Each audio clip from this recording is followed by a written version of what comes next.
ग्रन्थगेयाय ग्रन्थान्तरात्मने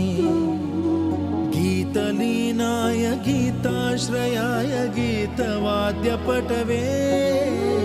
गेयचरिताय गायकवराय गन्धर्वप्रियकृते गायकाधीन विग्रहाय गङ्गाजलप्रणयवते गौरीस्तनन्दनाय गौरीहृदयनन्दनाय गौरभानुसुताय गौरीगणेश्वराय गौरीप्रणयाय गौरीप्रवणाय गौरभावाय धीमहि गोसहस्राय गोवर्धनाय गोपगोपाय धीमहि गुणातीताय